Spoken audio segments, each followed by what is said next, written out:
Hoje a minha intenção, espero completá-la, é tecer alguns comentários sobre o intelectual, psicanalista, psiquiatra, médico Freud, Sigmund Freud. Nascido em 1856, falecido em 1939.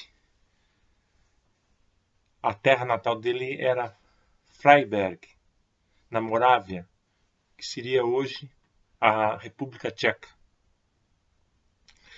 Depois, a família do Freud se mudou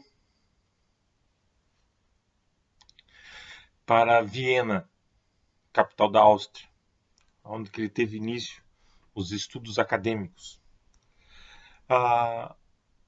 O pai de Freud era Jacob, um vendedor de lã, casou 3 vezes, tinha uma numerosa família, era judeu e passou as agruras do povo judeu quando foi para Viena.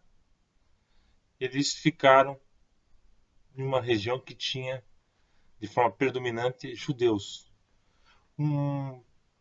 Há uma certa ocasião na história da família do Freud que o pai confessa as humilhações que ele sofria, que ele estava andando de um lado da calçada e as pessoas não deixavam ele prosseguir a sua caminhada, ele tinha que sair da calçada.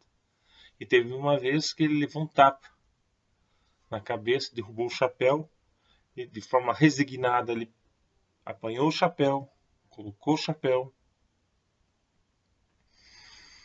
e prosseguiu o caminho. Desde tenra idade, Freud foi muito curioso e foi muito bem tratado na família. Ele era o único que tinha um quarto só para ele. Uma vez, uma das irmãs estava tocando piano, ele pediu para que o pai retirasse o piano que estava atrapalhando os seus estudos. E todos os sonhos, desde tenra idade, ele já anotava. Tanto que um dos irmãos que tinha 12 anos, ele chamava de Alexandre. É a figura heróica. E esse fato, né, de perseguição aos judeus e tal, o Freud tinha muitas limitações para frequentar. Depois ele já estava na idade, frequentar a universidade, ele tinha algumas limitações impostas pela própria universidade, porque tinha uma cota para judeus. E ele queria ser, na verdade, médico pesquisador. E ele acabou fazendo realmente medicina, que seria para o seu sustento e o sustento da família. Ele conheceu Marta, uma jovem muito bonita, 5 anos mais nova do que ele tinha 25, ela 20. Ela morava na Alemanha e ele se correspondia com ela. Os biógrafos dizem que ele chegou a escrever 900 cartas.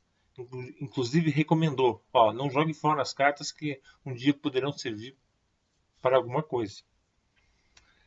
E ele começou a se interessar pela psique humana, pela estrutura mental humana,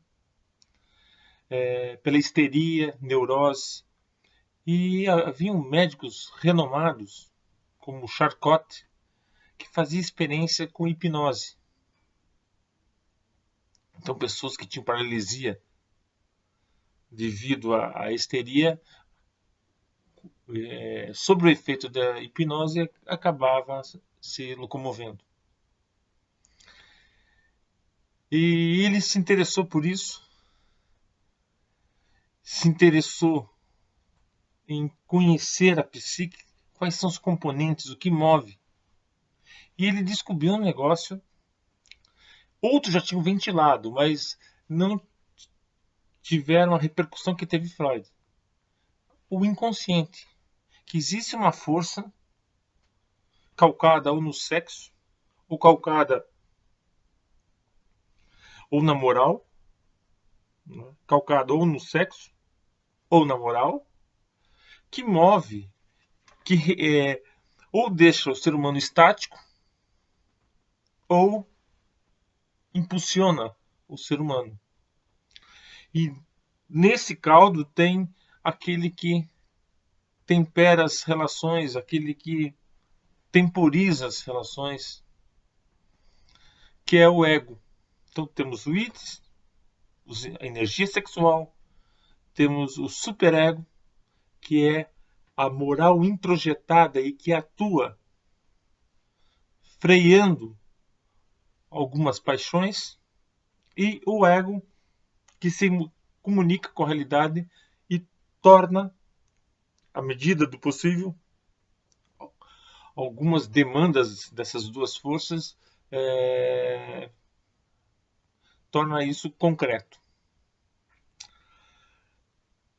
Freud depois